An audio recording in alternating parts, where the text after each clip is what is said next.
Redefine your purpose. Find new ways to contribute, love, create, and serve, even if your path looks different now. Third one is focus on strengths, not limitations. These abilities do not define your value or your potential. Fourth one, build a supportive community. Surround yourself with those who uplift, encourage, and believe in you. And last but not least, serve and inspire others. Turning your pain into purpose helps others and brings deeper meaning to your life.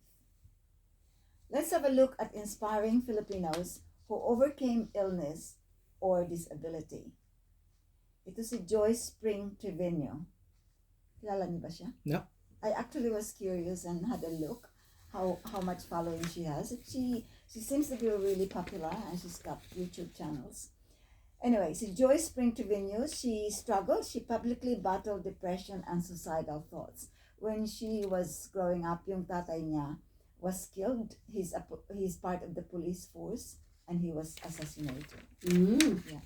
But Joyce Spring, she became a mental health advocate, a podcast host, which is called Adulting with Joyce Spring, and a media personality. And the lesson we can get from here is mental health challenges don't disqualify you. They can empower you to uplift others. So if you have the chance, look her up on YouTube. Adulting with Joyce Spring is quite a good program that we can learn a lot from. I'll skip the other one. Let's go to Tony Meloto ng Gawad Kalinga founder. Yan, kilala ko yan. Yeah. And you probably have heard of Gawad Kalinga as well. Now this guy, he struggles with a heart condition, and he also came from a modest background.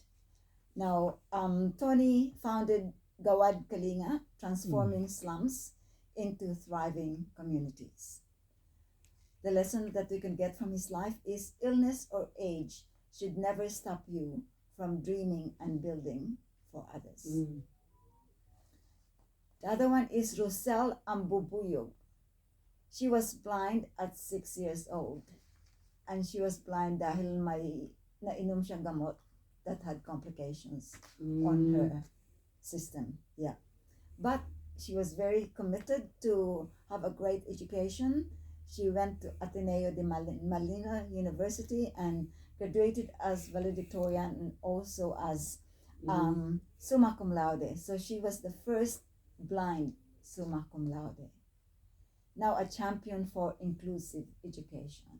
That being blind doesn't mean na hindi ka na pwedeng mag-achieve, especially in your education. Yeah. Education and vision go beyond what the eyes can see. The other one is, another example is Kez Valdez. He grew up homeless and suffered severe burns as a child. Now, but being in that condition did not prevent him from doing something amazing.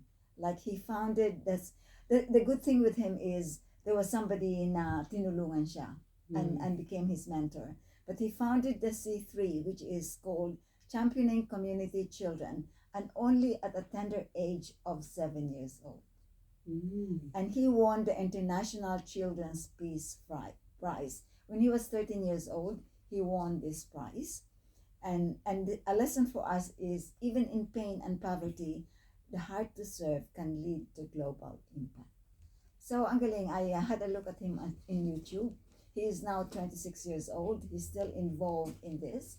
And he had a scholarship in the Netherlands to continue his passion.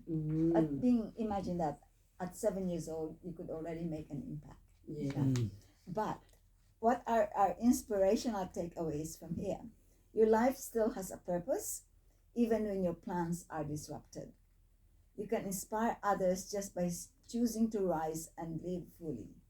And your scar can become your story, and your story can become someone else's survival guide. Now, we have local examples here, and with permission, I asked her if you could share her life story. Well, since she had a stroke, and this is Myla Yadav. So Myla, if you're listening, yeah, you are really the star of our show today in relation to overcoming disability and illnesses.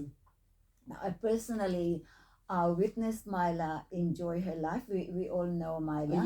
Yeah. And all of a sudden, she had a stroke at her work. And when I actually talked to her this afternoon and asked her what's the cause of it, she doesn't really know. It just happened, and I don't think the doctors also was able to give her a reason. But that was easily almost 2 years ago. But Myla has moved on, and she could now talk really well, and she's just still so happy. And I saw her when I attended a birthday party, and she was dancing in her wheelchair with Sandro, moving her around, and her friends surrounded her with friends. And when I asked Myla, anong sikreto why you are so positive regardless of what happened to you? And she said it's because of her faith.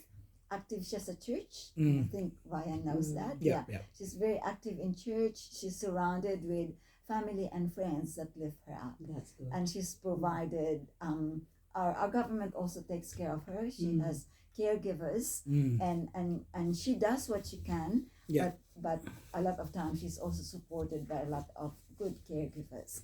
And the thing that with Myla is she emphasizes on the positive things that she can do rather than on the things that she can't do. Sabi niya, being Filipino, sanay tayo sa hirap, sanay tayo sa work. We just like to be active all the time. And she said she wanted to clean her house by herself, but because she can't do that, then she just focused on the things that she can do. And so Myla actually has a specialty in her cooking. She does Filipino peanut butter. So if you haven't tasted that, Myla produces them, and you can order from her. And then there was another thing that she was doing, which is araro. What's that? Yung araro biscuits. Araro It's a cookies. biscuit. Masarap yun, di ba?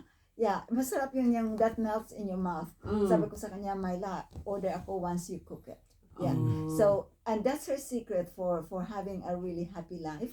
She focuses on the things that she can do that still takes away, or she can still practice her creativity, and she feels valued for it. Like with her peanut butter, ginawa niyang pasalubong yan when she went to Auckland and met her friends. Yeah. And with the help of some caregivers na Filipino, she can do some things together with them, and she can really enjoy life doing all those things. Yeah, and her daughter, who is a physiotherapist, has given her a list of things she can do, but eventually she can walk. So we're looking forward to the time, Myla, that you can start walking again and start using her legs again. But because of her positive spirit, she can just continue on living life. Yes. Living life instead of being derailed by her disability. So shout out to you, Myla. Well done, and we're so proud of you for being an inspiration to many of us.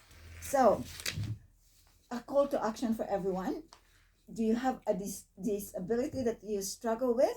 Do you have family members or friends who have disability or long-term illness? Let's encourage them. Let's encourage them to think about the 5 ways to overcome or thrive. As I mentioned earlier, you accept the disability or illness with courage, redefine your purpose, focus on strengths, not on limitations, build a supportive community, and serve and inspire others. That's good. So my co-host, do you have anything to add to this? May mga kilala ba kayo na pwedeng maging inspiration for all of us? Dito sa New Zealand? O in particular? Or nothing, in whoever are your networks, kahit sa Pilipinas or wherever. Hindi kasi so overcame illnesses and disability kasi. So Wala ako dito maalala sa New Zealand. Pero sa Philippines, meron ka? Or Sino in your kaya? family? hindi kasi katulad niyan si si Tony Meloto, he I know. Do Kasi you know him personally? oh no, Ah, okay. not at a personal level, but I've been familiar kasi Mm. nasa ano ako sa na-involved din ako sa ano before, Gawad. Gawad Kalinga. Gawad Kalinga. Gawad Kalinga. Yeah, Ano it's ba not yung Gawad, it's Gawad. Oh, Gawad, the way you say it. Gawad Ano Kalinga? ibig sabihin nga ng Gawad? Kalinga means to embrace. Embrace Yeah, Kalinga. yeah. is Gawad It's a, mga it's a tao? group embrace. Ay? Gawad is mga tao? Hindi. Gawad Kalinga is it's like a how say that, like it's a full embrace kind of thing. Okay. Yeah. Anong Gawad? What does Gawad mean? Say Google mo, Gawad. Google mo lang Yeah. yung Gawad. Oo. Yan ang mahirap basta hindi familiar sa Tagalog. Oo. Kasi hindi naman talaga tayo Tagalog talaga na puro eh. Yeah. Okay. Kalinga. Kalinga ba is Tagalog word? Yeah, Kalinga is or to yung magkupkup, to care. Or yan. care. Oh, parang group care. Parang ganun. I don't know, ang Gawad, I'm pretty sure is ano eh. Ano ibig sabihin ng Gawad? Honor Honor. man. Honor or recognition. Gawad? Yeah. Ay, hindi, yan yung noun. Ay, no. Yung igagawad mo yung yung parang i-appreciate mo siya. Okay. Yeah. So, Yeah. i-type mo, pa-translate mo yung mismong Gawad Kalinga. Para Gawad ano? Kalinga. Gawad Kalinga para maalam. Okay. Kasi yan sila yan eh. Marami kasi sila mga mga programs sa Yeah. Pilipinas, and then I've been involved in one yung sa housing nila. Okay. Yeah, Mm. yeah. I think that's what Soul is involved as well. So, Kagitla? Oo. Yeah, I think so. So, to give care. That's all. Mm. Gawad Kalinga, yun Oh. lang.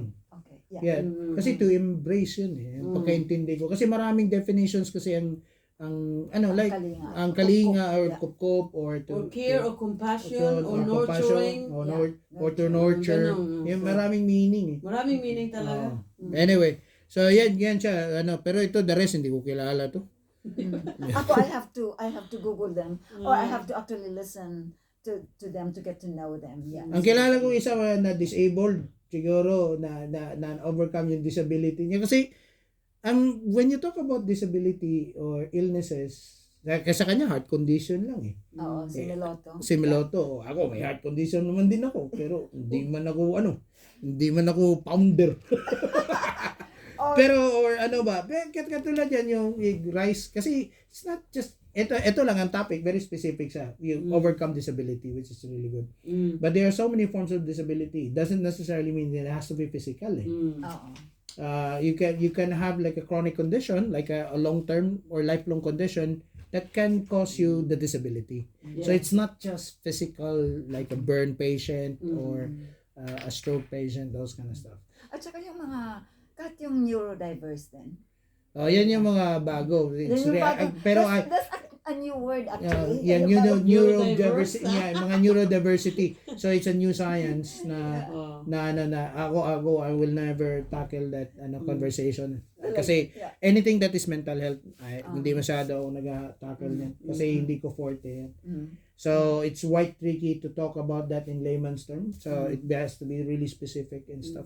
Pero when it comes to inspiration, kaya nga tayo ako I'm so proud of our community because we're taking strides over the last 2 years na talagang nakikilala na talaga tayo ba. Nag-umpisa siya nag-take off na siya before. Kilala na tayo within the Filipino Federation. Kilala na tayo. Hindi from 10 years ago, pag may na-meet kang taga Auckland, taga saan ka?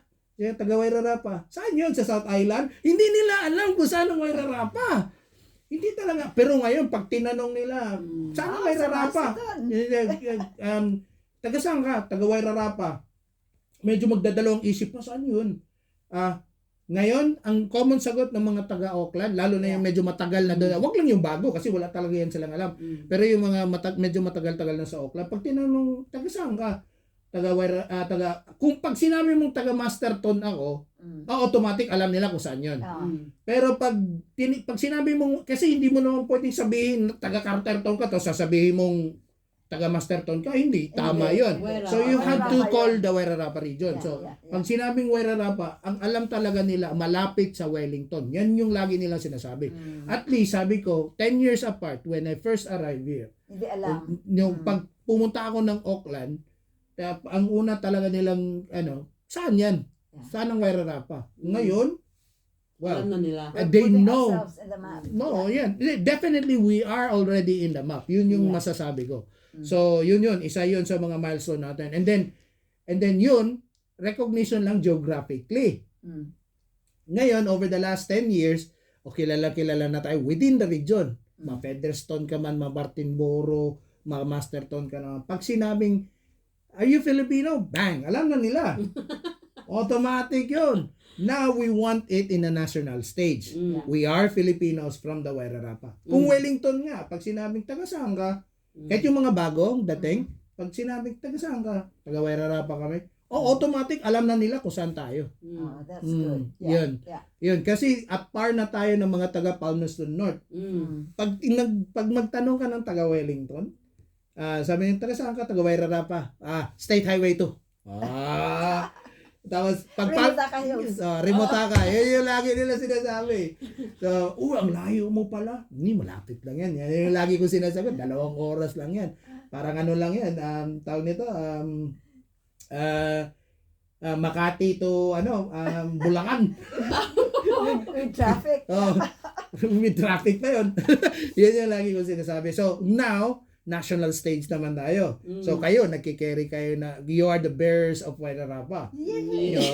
Yan yung lagi ko talagang pinopromote na we're not just a region, even though in a way na we try to make our community recognized, but we already achieved that at regional level. I strongly believe that. Ngayon, national stage na naman. Kaya nga si Kiko Fernandez, MP Fernandez, and then MP Garcia, si Paulo, talagang alam nila kung saan ang Wairarapa. That's good. That's Huh? good, no? So, yun yung Ilan pala yung Filipinos rise sa Wairarapa? Roughly. yung last stats natin nasa 1,200. Right. Okay. Including children na yun.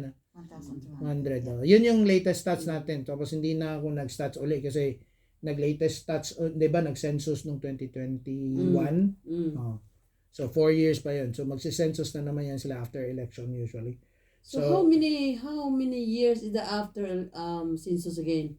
Right. Usually every 4 to 6 years man yata pagkaalam ko na Every 4 to 6 statistics years. mag-conduct ng That's santo. what happened. Pero hindi naman kasi lahat nagpaparehistro eh. Ayun lang. Oh. Yeah.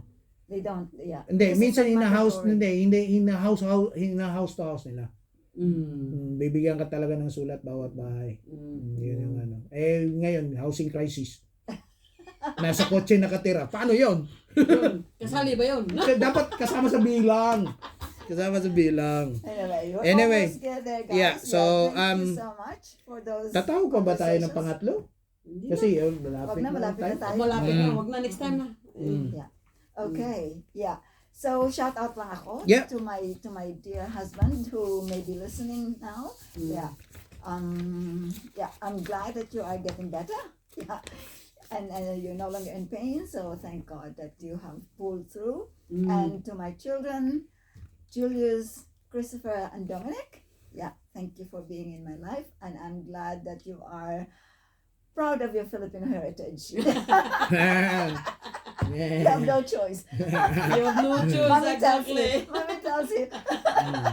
But thank you for indeed being in my life. And last but not least, maraming salamat lahat sa inyo sa pakikinig. And we are signing off almost. Yeah. So this is Kenny Vermeulen signing off. Thank you so much. And we look forward to having you next time. And my co-host here. Yes, this is Rika Visperas. Thank you for listening this afternoon, and we will be back on Monday. So, nagpapaalam. Cool. So, ito po yung lingkod, Ryan Soriano po. Nagpapaalam na rin. Maraming salamat sa nag-participate sa Riddle of the Week po natin. So, next week, pag-iisipan muna namin kung i-reveal na namin ang sagot. So, bibigyan pa rin namin kayo ng chance through Facebook group page natin na try to answer the riddle of the week and watch our videos or our podcast para tumaas naman yung views namin. Kasi kailangan namin yun kasi kailangan ng ng ROFM. Kailangan namin ng support ninyo. Kailangan namin ng support ninyo. Yeah, susunod na magpa-charge na ako. Kung masagot ninyo yung riddle, automatic, panalo po kayo ng $30 sponsored by walang iba kundi si Ate Kini Berwile, yung lead host po natin. Siya yung magbabayad sa inyo kung mananalo kayo. So again, ito po yung lingkod, Ryan Soriano, nagpapaalam. See you next Monday. Okay, and here is our last song for you, Love Goes by SB. 19. Ayan, sikat yan na banda. Yeah. And do you know this song? No idea. Okay. Maro. Love Goes, which is nawawala ang pagmamahal. Allah ka. Ano ba yun? Yeah. Okay, here you go. Love goes on.